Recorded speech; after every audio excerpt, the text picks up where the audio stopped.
It really is a great honor on behalf of the OECS to warmly welcome you to the 9th Annual Growth and Resilience Dialogue. We are gathered here once again in collective pursuit of transformation. Transformation that is not merely incremental, but bold, visionary, and urgent, as you've heard from Governor Antoine. There is an unintentional prescience in the choice of the theme of this year's GRD, in pursuit of extraordinary excellence. Because 2025 has turned out to be a different year. Governor Antoine has described it as a year of VUCA, and in fact that is a very powerful concept, by the way, developed by the US Military College after the fall of the Soviet Union. But I would like to, with a slight variation, call it a year of extraordinary entropy. The law of entropy, as those of us who've done science knows, states that in a closed system, things tend to move from order to disorder unless energy is applied to maintain and restore order. Just think of the application of that to the contemporary moment. It is a powerful metaphor, therefore, for understanding the current global systems and dynamics. And we see entropy everywhere, but mainly at work in 4 major spheres. Increasing disorder in geopolitical systems, a growing fragmentation of global alliances, weakening of multilateralism, a shift towards nationalism and protectionism. Every man, gender deliberate, for himself.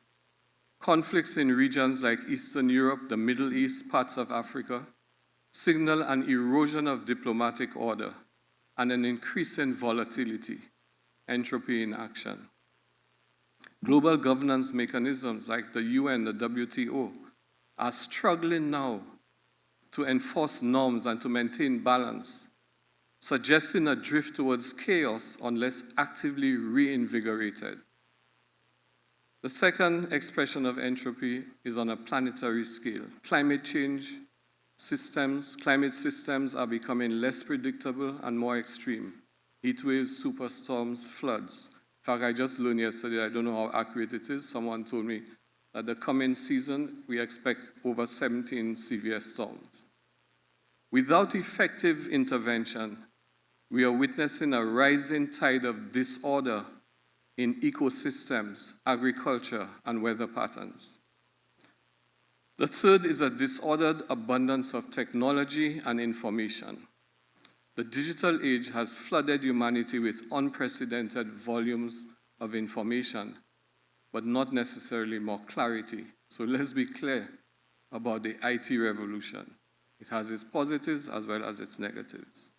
Social cohesion. We see misinformation, deepfakes, AI-generated content, muddying understanding. Social cohesion is challenged by information entropy. Truth and falsehood mix freely. Degrading trust in institutions and media. At the same time, technology also offers tools to impose new kinds of order, but these require intentional design and oversight. The fourth and last one is mental and social entropy in human systems. Burnout, loneliness, mental health crises. Many people feel emotionally and socially disordered in today's hyper-connected, high-pressure world. Societies struggle to find shared narratives or values, and polarization is rising across political, cultural, and generational lines. This year's theme, In Pursuit of Extraordinary Excellence, invites us to break free from the bonds of business as usual. And I'm on the same page with Governor in that regard. Break free from those bonds of business as usual. It is not just about thinking ahead of the curve. It is also thinking differently about what we need to do.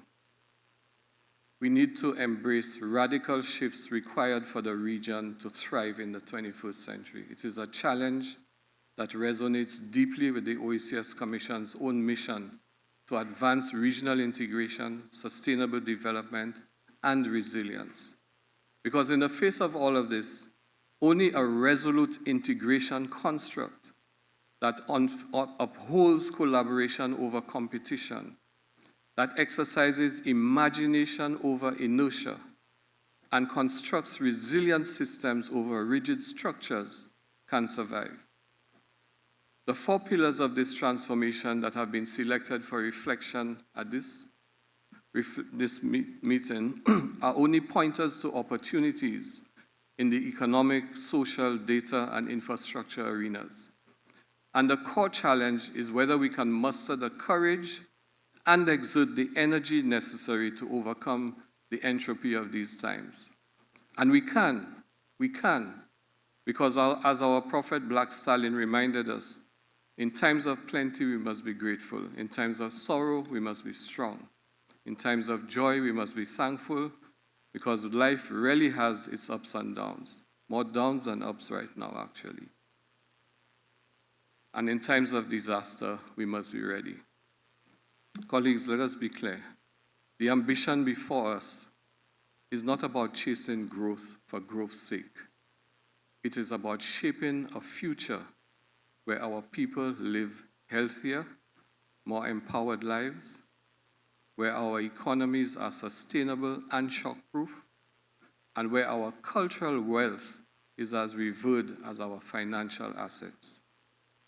The OECS Commission is proud to partner once again with the ECCB in this critical initiative. We celebrate the collaboration that GRD embodies, government, private sector, academia and civil society, and our international partners working side by side to ignite solutions. In the Caribbean, we are famous for talk. But this year's dialogue should not just be a forum of ideas, but a catalyst for action. Let us commit with urgency and unity to the pursuit of excellence, not just as an aspiration, but as an urgent expectation. Once again, welcome to GRD 2025. Let the conversations begin, but the actions follow. Thank you.